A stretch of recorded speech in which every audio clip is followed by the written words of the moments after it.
අද මං ඔයාලව එක්කගෙන යන්නේ මගේ ගාඩන් එකේ ලස්සන ටුවර් එකකට. මේකේ ගොඩක්ම හයිලයිට් එකක් විදිහට තමයි මම පෙන්නන්නේ. ඔයාලා හැමෝටම ලස්සන දේවල් අද බලා ගන්න පුළුවන්. මම ඔයාලට මං වගා කරපු ගෝවා ගැන පොඩි දෙයක් පෙන්නන්නම්. ඒ වගේම මේ මං වගා කරපු මෑකරල් මේවා හරිම සාරයට හැදෙනවා මේ පස්සේ. බලන්නකෝ සාරයට හැදිලා තියෙන හැටි. හරිම සන්තෝෂයි ඉතින්. අපේ රටේ එළවලුවක් මෙහි හිටවලා ලබන සන්තෝෂේ කියන්න වචන නැහැ. ඒ වගේම දැන් මං ඔයාලට පෙන්නන්න යන්නේ අල ගලවන ක්‍රමය. මේ මෙහි තියෙන උදැල්ල ත්‍රිකෝණාකාර හැඩයක් තියෙන්නේ. හරිම ලේසි තනකොළ ඉවත් කරන්න. මේ මං හිටවපු අල අපි ගලවමුකෝ ටිකක්.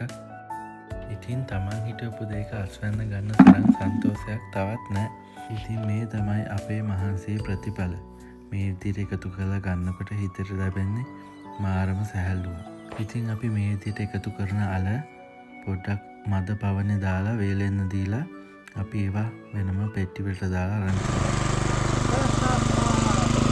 ඊට පස්සේ පොළව ආයෙ සකස් කරනවා වෙන වගාවකට හරියන විදියට. ඉතින් ලුණු මල් මේ තියෙන ලුණු වල ඉතින් අපි මේ විදියට නෙලා ගන්න ලුණු අස්වැන්න අපි ඔක්කොම එකතු කරගෙන අවුවේ දානවා වේලෙන්න. ඊට පස්සේ කොළ ටික කපලා අයින් කරලා ගන්න ලුණු. මේ තියෙන්නේ අපි හිටපු වට්ටක්ක. හැම තැනම වට්ටක්ක. ඉතින් පැල හිටවල වතුර දාන්න විතරයි තියෙන්නේ. සෝපාදහම දෙන තෑගි. මේ බලන්නකෝ. ඒ වගේම පිපිඤ්ඤා. ගොඩක් සාරයට අපිට මේ සැරේ පිපිඤ්ඤා හැදිලා තියෙනවා. මේ බලන්නකෝ අපි කඩන් ආපු වට්ටක්ක ගෙඩිය. ඒ වගේම මේ තියෙන්නේ රෙඩ් රැඩිෂ්. රතු රාබු. මේක ගොඩක්ම අපි ගන්නේ සලාද වලට. මේක ගොඩක් පෝෂ්‍යදායී ආහාරයක්. ඉතින් අපිට මේ වගේ දේවල් කඩෙන් ගන්න ඕන නැහැ. අපි ගෙදරම හදා ගන්නවා. ඒ පාඩම ගෝවා ගැන. මම මේ ඔයාලට පෙන්නන්නේ ගෝවා. මේ බලන්න මේකේ පාට මේක රෙඩ් කැබේජ්. වටේ ඔක්කොම සිල්වර් කලර් එක. කොළ පාට එක මිශ්‍ර වෙච්ච සිල්වර් කලර් එකක් තියෙන්නේ. මේ අපේ ගාව තියෙන්නේ මේ ගෝවා ජාතිය. එතකොට මෙතන තියෙන්නේ කොළ පාට එක. මේ බලන්න. මේක වෙනස්. රස්නෙට ඔක්කොම සවුත් වෙලා තියෙන්නේ. මේ තියෙන කොළ පාට ගෝවා එක මේ. රස්නෙට කොළ පිච්චිලා තියෙන්නේ. ඒකත් හරිම ගුණයි. මේ බලන්න කොළ. මේ කොළ හැදෙනවා මේ. මැල්ලුම් වලට නියමයි. හාවුන්ට කන්න දෙන්න මැල්ලුම් වලට නියමම කොළ ගෝවා. එතකොට මේ තියෙන්නේ කේල්. ඒක වෙනම જાතියක්.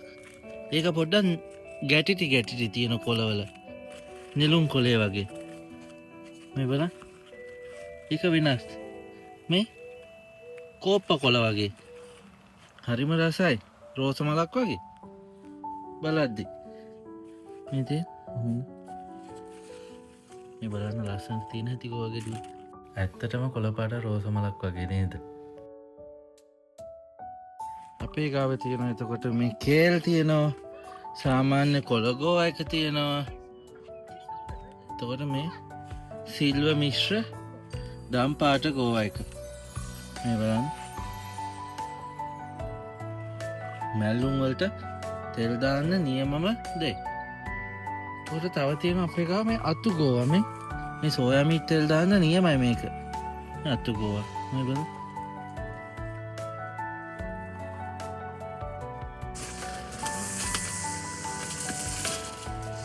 පුපු රතු ගෝවා. එහෙම නැත්නම් රෙඩ් කැබේජ්. මේක ඇත්තටම දම් පාටක් තමයි තියෙන්නේ. හරිම රසයි. ඒ වගේම ගොඩක් පෝෂ්‍යදායී ගෝවා జాතියක්. මේ තියෙන්නේ කොළ ගෝවා. මේක වෙනස්.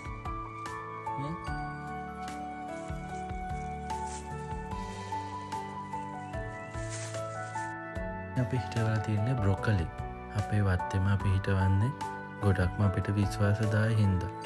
ගොඩක්ම බෙහෙත් වලින් තොර රසායනික ඩය වලින් තොර බ්‍රොකොලි අපිට ගන්න පුළුවන් අපේම වත්තෙන්. බලන්නකො ලස්සනට හැදිලා තියෙන හැටි. ඉතින් මේ වගේම ලස්සන වීඩියෝකින් අපි ඔයාලව ආයෙත් හම්බ වෙමු.